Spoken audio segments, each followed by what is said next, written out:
Estudo do livro de Apocalipse. Eu havia parado no último áudio, no capítulo 21, e nós estávamos vendo sobre o estado eterno, a eternidade com o nosso Deus e com o nosso amado Senhor Jesus Cristo. E eu estava no versículo 5, em que aquele que está sentado sobre o trono, ele vai fazer uma declaração. Ele diz: eis que faço nova todas as coisas. Tudo é novo, as coisas são novas. E eu colocava nos outros áudios, não quer dizer com isso que sejam coisas diferentes, não. São coisas novas, todas feitas de novo. Podem ser coisas semelhantes ao que nós temos hoje, um universo semelhante, mas é tudo novo, tudo deixou de existir. E aqui eu dizia, Deus diz, escreve, porque essas palavras são verdadeiras e fiéis. É interessante, às vezes nós fazemos declarações e a gente diz, ó, escreve o que eu estou te dizendo. É como dizendo assim, me cobra. O que eu estou te falando é verdade, ó, vai acontecer.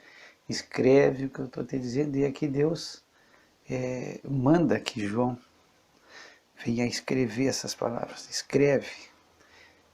São coisas certas, certíssimas. São coisas verdadeiras e são coisas fiéis. E eu falava sobre o estar cumprido, todo aquele plano eterno que Deus havia feito em Cristo, que tu encontra no livro de Efésios. Se cumpre o plano de Deus que foi realizado e planejado antes da fundação do mundo.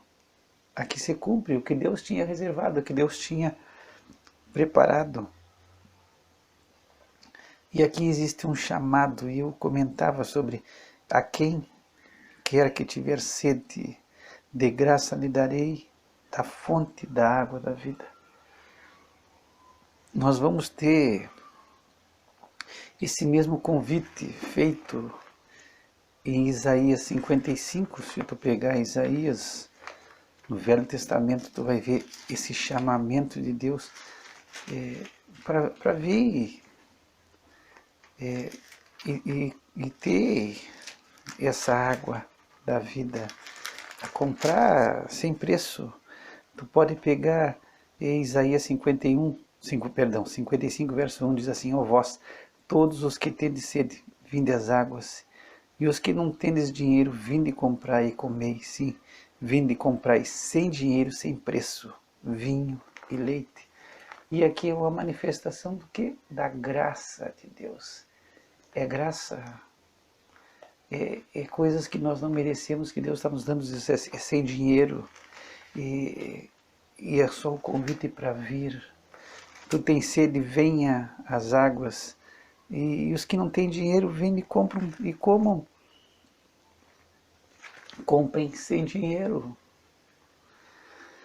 E eu gosto de colocar nesses áudios que isso quebra o homem. O homem o seu ego,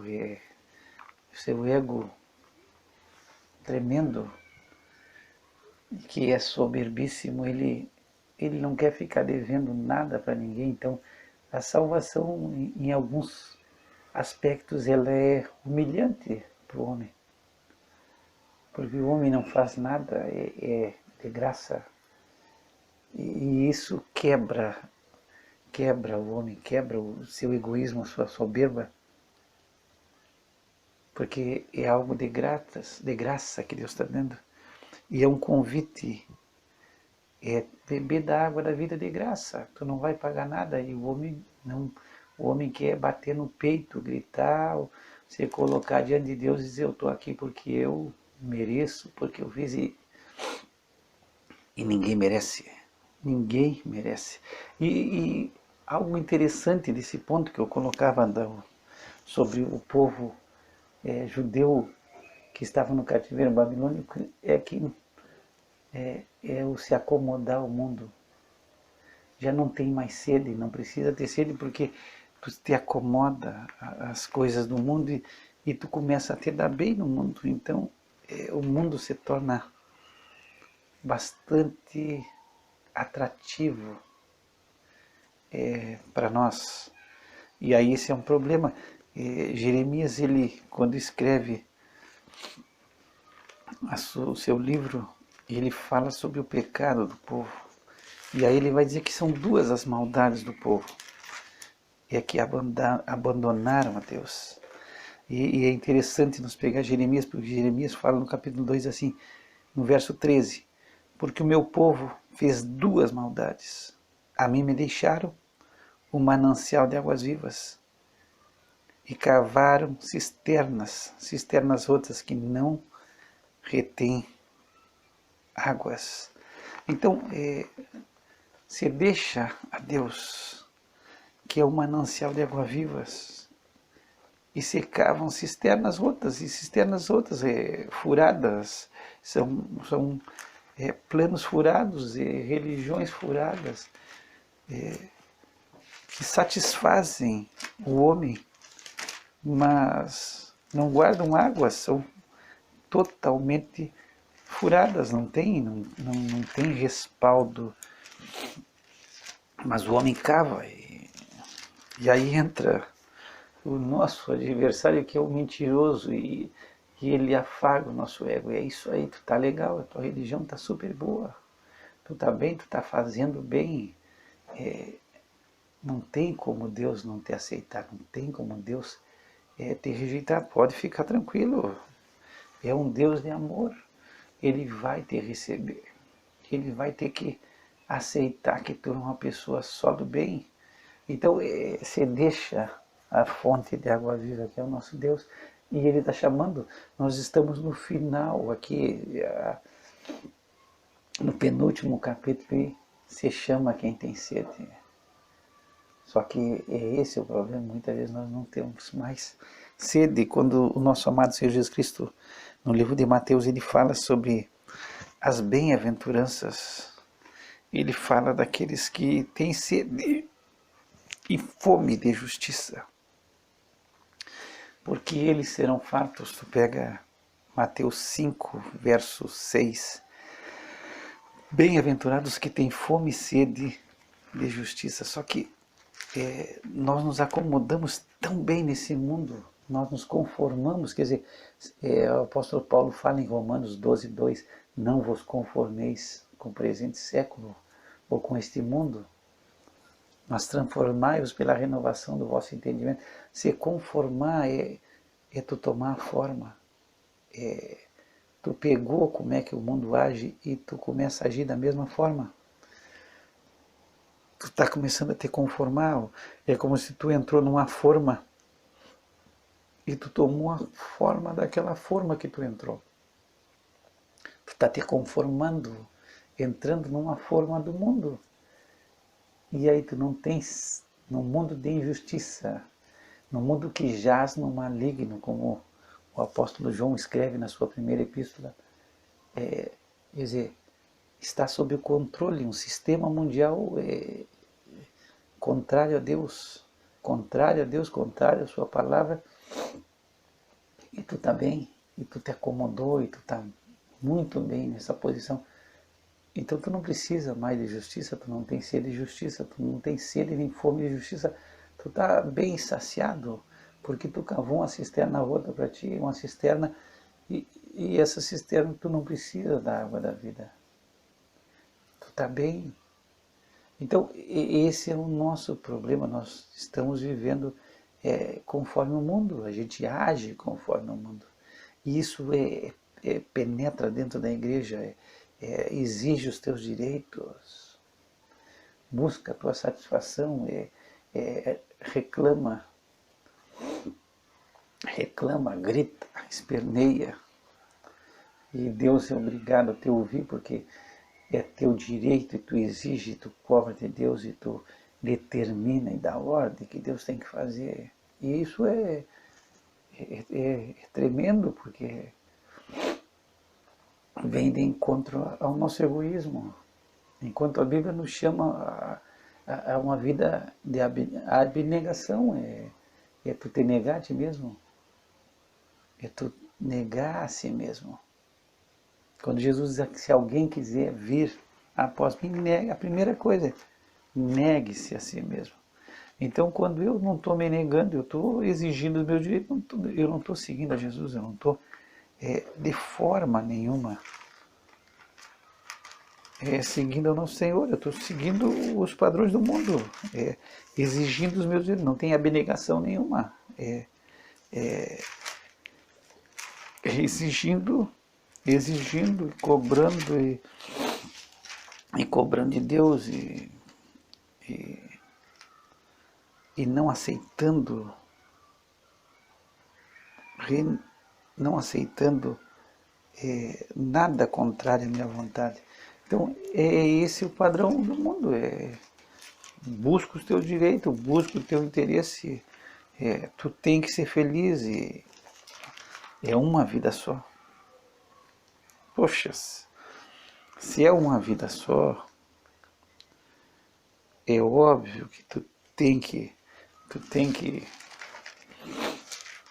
te pronunciar e tu tem que exigir e tu tem que ser feliz e é mais ou menos desse jeito, é dessa forma que o mundo age. E nós, se tu pegar Mateus, no verso 16, no capítulo 16, verso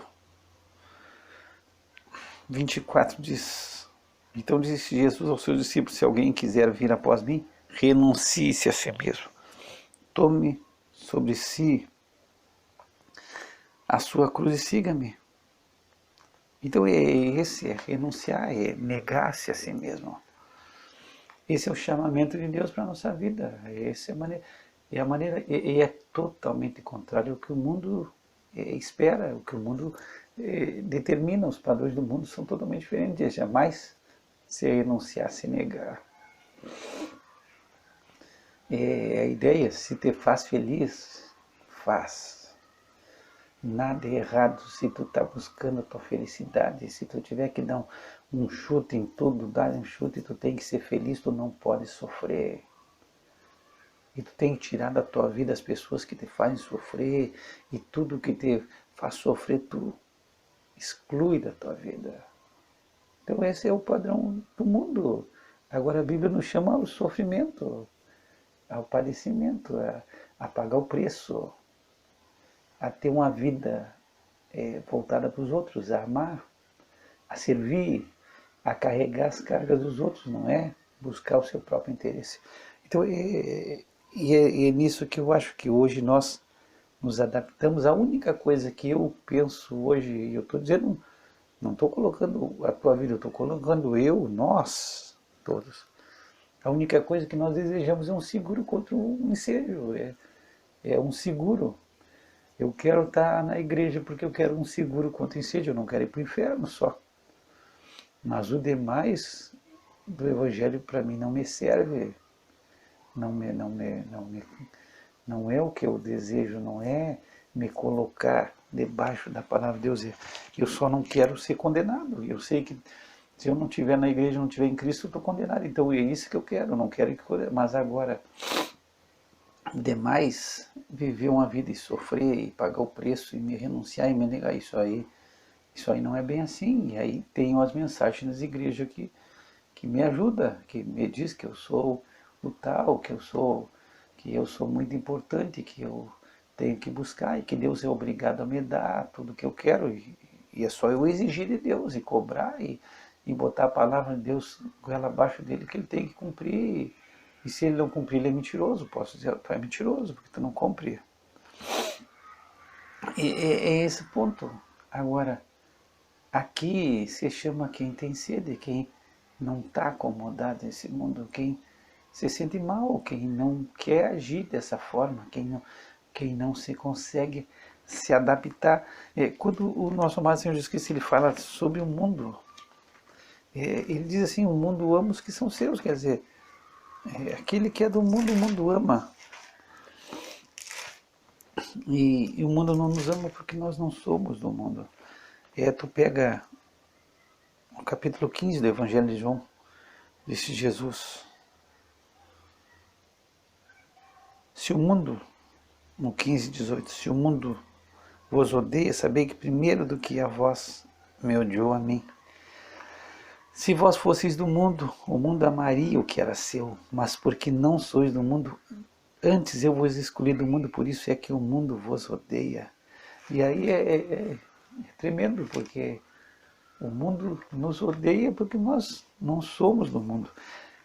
E aí Tiago diz que quando nós vamos fazer a amizade com o mundo, nós estamos propondo uma inimizade com Deus, porque ele diz que qualquer que quiser ser amigo do mundo constitui-se inimigo de Deus. Tu pega Tiago 4:4. Adúlteros e adúlteras, não sabeis vós que a amizade do mundo é inimizade contra Deus? Portanto, qualquer que quiser ser amigo do mundo constitui-se inimigo de Deus. Então, assim, é uma simples. Lê esse Tiago 4:4 20 vezes, depois tu lê 1000 vezes, depois tu lê quantas vezes tu conseguir ler e ver se tu consegue tirar outra interpretação do que Tiago está escrevendo. Ser amigo do mundo. Qualquer um que quer ser amigo do mundo se constitui inimigo de Deus.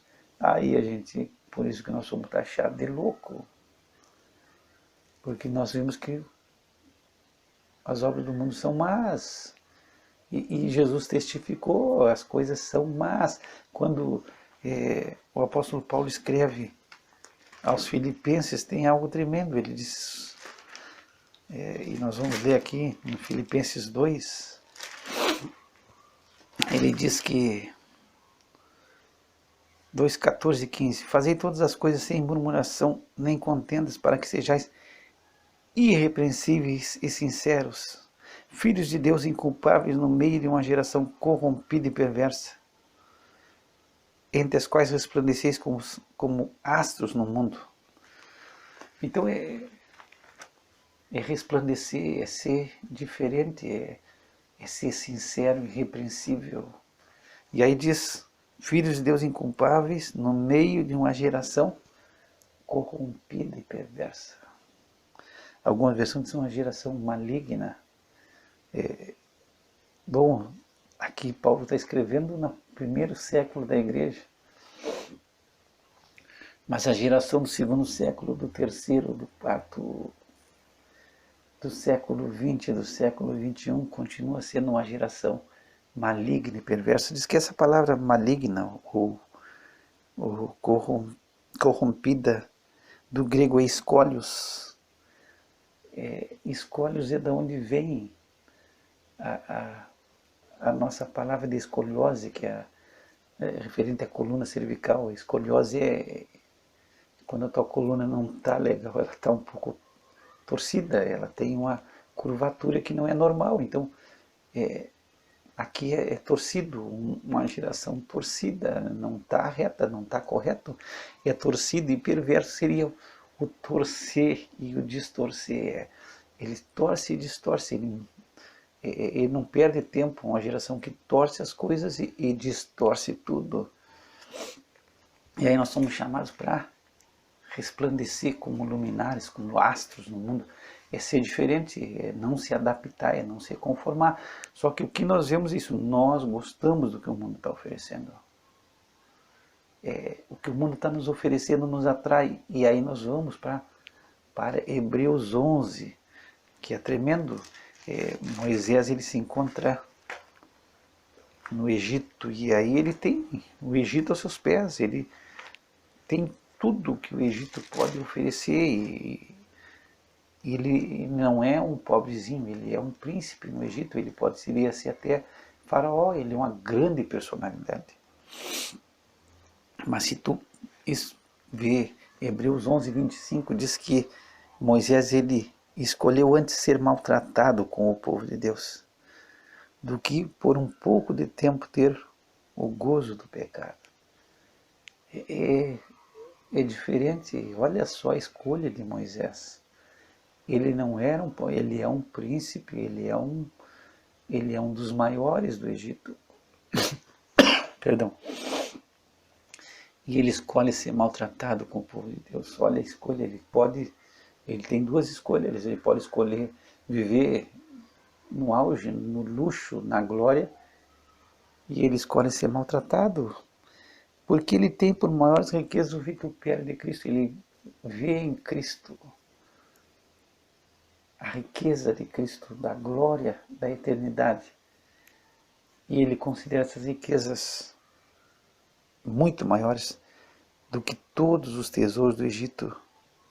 E ele coloca a recompensa no céu. Então, não existe o que o mundo possa te oferecer hoje que seja maior do que o que o Senhor tem reservado para nós na glória. Não existe nada maior, não existe nada que possa se comparar às riquezas do vitupério de Cristo, a riqueza de Cristo para nós. Nós somos co-herdeiros com Cristo de um reino que não é desse mundo. Jesus disse, meu reino não é desse mundo. E nós somos herdeiros, co-herdeiros com Cristo desse reino. Agora, o que eu estou aqui pegando esse ponto é porque se chama aquele que tem sede e parece que nós ficamos de fora porque nós não estamos tendo sede de nada. Nós já cavamos a nossa cisterna aqui, nós já ajeitamos o nosso lugarzinho ao sol e a gente não quer ser incomodado. A gente se acomodou ao mundo. Então esse é o problema, tu não está com sede, tu não está tendo dificuldade. Tu está desfrutando do que o mundo está oferecendo, tu tá feliz da vida. Eu estou feliz da vida, então a única coisa que eu estou pensando é que eu não, na hora de eu morrer, eu não ir para o inferno, eu tenho um seguro de incêndio só. Mas o demais, o mundo está legal. Eu quero viver quantos anos? Se eu tiver viver 100 anos, eu vou viver. E a gente vê esse desespero das pessoas de se agarrar ao mundo.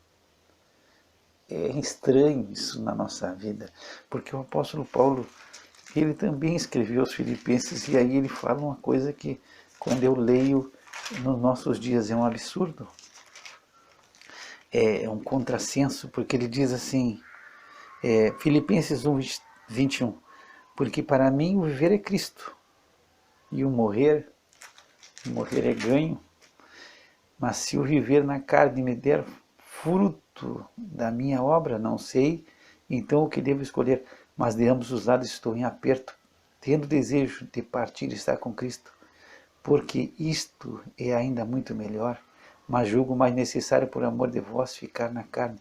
Então Paulo diz assim, eu estou em aperto, eu estou num aperto tremendo, porque de ambos os lados, eu não sei o que eu devo escolher. Porque para mim melhor é partir, melhor é partir e estar com Cristo. Eu tenho esse desejo de partir, porque isso é muito melhor. Então, imagina um homem que ele diz assim, eu estou em aperto, eu desejo partir e estar com Cristo. Porque isso é muito melhor, mas eu tenho que ficar. Agora, nós aqui não queremos partir, nós queremos ficar. Ninguém quer partir. Todo mundo quer ficar. E Paulo está dizendo, eu não sei o que escolher, eu tô em aperto, não sei então o que devo escolher. Então, o que eu estou dizendo? Paulo está dizendo melhor. O melhor é estar com Cristo, o melhor é partir. O melhor é partir. Eu tenho esse desejo. Então, a morte que ninguém quer e que ninguém deseja, que é o pior de tudo, Paulo está dizendo que é o melhor. Olha só a diferença de nós. E a gente, quando se afeta, nós não somos como Paulo, nós não temos o que Paulo tinha no seu coração. E Paulo está dizendo assim, o que é pior hoje na tua vida? A pior é morrer, todo mundo tem medo de morrer. E a Paulo diz, o pior, para mim é o melhor. o pior que pode me acontecer, que é morrer, é ganhar. O pior de tudo, para mim, é o melhor. É estar com Cristo. Então, se tu está padecendo, se tu está passando por uma situação difícil, ou alguém na tua família, ou até no meio do povo de Deus, e está muitas vezes correndo perigo de vida, e a gente fica apavorado. Mas o pior que pode nos acontecer é o melhor que pode nos acontecer. É isso que Paulo está falando. O pior, que é a morte, é o melhor. Porque nós vamos estar com Cristo. E isso é preciso que o Espírito Santo ministre no nosso coração. E aí a gente fica apavorado. Não, não, não, tem que fazer isso. Eu estou dizendo que nós não temos que fazer. Paulo diz, olha, eu preciso ficar, porque eu tenho que fazer. Quem sabe, nós temos que fazer a nossa parte e chegar cheio de boas obras no céu. Eu não estou dizendo assim, simplesmente te nega a viver, não, procura morrer, não, não estou dizendo isso. Que a gente tem que começar a dizer, não, eu quero morrer e se tornar uma pessoa com essa intenção, não, não é isso. O que eu estou dizendo é que nós não precisamos temer, que nós temos que viver e fazer a nossa parte. E Paulo disse, olha, eu tenho que ficar, porque eu tenho que fazer muita coisa. E quem sabe tu tenha muita coisa para ficar. Agora, sem ter pavor, sem ter desespero, sem se angustiar, sem se agarrar nesse mundo desesperadamente. Porque o pior que pode te acontecer é o melhor que pode te acontecer. Então, se não tiver condição, descanse em Cristo. De repente tu pode estar passando por uma enfermidade que é incurável, que não tem, e é difícil, eu sei que precisa de consolo, precisa de fortaleza, mas e tu olhar para Cristo e dizer, bom, o pior que pode acontecer nesse momento é o melhor que pode me acontecer, eu estar com Cristo. Agora, é óbvio, se Cristo quiser te curar e quer te dar para a sua glória, poxa, amém, recebe, mas tranquilo, com tranquilidade e com paz, sem desespero, sem se aferrar a esse mundo, sem se agarrar desesperadamente e ficar com medo e o diabo deitar e rolar na tua vida. Então, esse é o nosso problema. Nós não estamos com sede do reino de Deus. Nós estamos bem aqui. E essa é a dificuldade. Depois no 7 diz, quem vencer herdará todas as coisas, eu serei o seu Deus e ele será o meu filho. Aqui temos um cumprimento de Apocalipse 2,7, em que Jesus faz a promessa à igreja para aquele que vencer.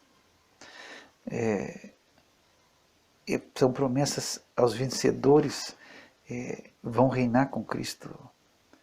Todos aqueles que vencerem, e tu vai ver que quando tu começa ali no 2, no 7, tu vai vendo, tem promessas ao que vencer, no 11, no versículo 11, e tu vai vendo que todas as promessas para a igreja, tem promessa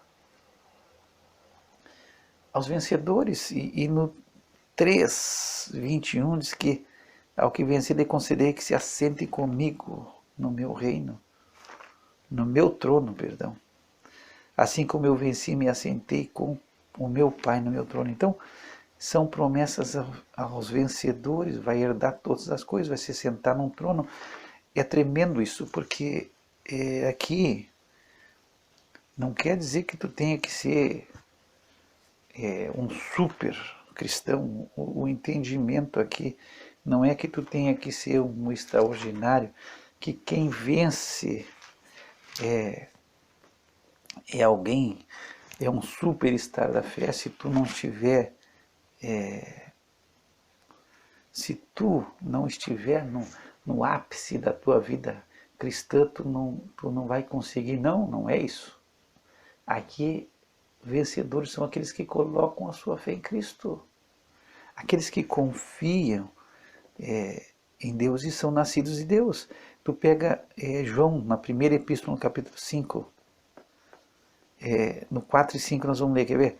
Porque todo que é nascido de Deus vence o mundo. E esta é a vitória que vence o mundo, a vossa fé. E quem é que vence o mundo senão aquele que crê que Jesus é o Filho de Deus?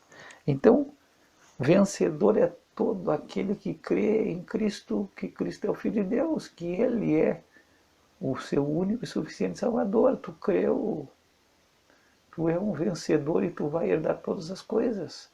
Agora, é a fé em Cristo que te faz um vencedor, não é aqui ser um superstar, da fé, um extraordinário, não é. Crer, é crer no Senhor Jesus Cristo. Eu falava em outros áudios sobre as interrogações da Bíblia que são maravilhosas, e eu falava sobre Atos 16, quando o carcereiro de Filipos ele faz a pergunta a Paulo: Senhores, o que é necessário que eu faça para herdar, para ser salvo? O que é necessário que eu faça? E Paulo e Silas respondem: crê no Senhor Jesus Cristo e será salvo tu e a tua casa. Então é a fé em Cristo. Depois eu falava também sobre o eunuco com Filipe. E eu acho que eu vou pegar aqui, porque se eu não me lembro o capítulo, me parece que é Atos. Vamos pegar aqui esse Atos 8, se não me falha a memória. E ele também faz outra grande interrogação. Ele diz, no verso 36, eis aqui a água, quem impede que eu seja batizado? E aí Filipe responde, é lícito se crês de todo o coração. E aí ele faz a resposta que João usa, que vence o mundo. É crer que Jesus Cristo é o Filho de Deus. Essa é a vitória que vence o mundo, aquele que crê que Jesus é o Filho de Deus. Então, você crê tanta coisa de Jesus. Você crê que Jesus é um profeta, que é um profeta do amor. Você crê que Jesus é uma grande celebridade, um mestre. Você crê que Jesus é um espírito evoluído. Você crê tanta coisa. Mas o que se diz que ele é Filho de Deus, ele é Filho de Deus, e aqui ele é Deus, é diferente, é crer na sua identidade, é crer que ele é o seu Salvador, é crer que ele é a vida eterna, que ele é o Filho de Deus. Então o mundo crê, se tu falar assim, as pessoas, não, eu creio em Jesus é tudo. Mas Tiago diz que até os demônios creem e se apavoram. Se eu pegar, vamos pegar Tiago aqui, porque Tiago fala isso aí. Vamos pegar Tiago, e é no capítulo 2, verso 19. Tu crês que há um só Deus? Fazes bem, também os demônios creem e estremecem. Então, os demônios também creem e estremecem. Agora, essa não é a fé salvadora. A fé salvadora é quando tu crê no Filho de Deus, tu coloca a tua confiança nele, tu não confia em mais nada. Ele é o Filho de Deus, ele é o pagamento, ele é Deus e ele se encarnou. Eu sei que tem muitas pessoas que gostam de usar essa expressão, encarnação. E eu esses dias meditava porque João, quando João fala sobre o verbo, ele diz, não, o verbo se fez carne. Se eu pegar o evangelho de João, no primeiro capítulo, ele diz, olha, no princípio era o verbo estava com Deus e o verbo era Deus. Aí isso ele diz no versículo 1, depois no 14 ele diz, o verbo se fez carne. Então, ele diz, olha, no princípio era o verbo estava com Deus e o verbo era Deus. Então ele diz que o verbo é Deus. E no 14 ele diz, o verbo se fez carne. Bom, mas aí as pessoas, não, é o verbo. E não é, quem sabe, algum pode dizer que não é claro o que João está dizendo. O verbo era Deus. João diz, o verbo era Deus. E o verbo se faz carne. Então diz, não, mas tá, legal. Mas não é claro. Mas o apóstolo Paulo, quando ele escreve a Timóteo, ele não deixa dúvidas nenhuma. E ele chega e diz em Timóteo, 1 Timóteo 3,16, ele diz assim, e sem dúvida alguma, grande é o mistério da piedade. Deus se manifestou em carne.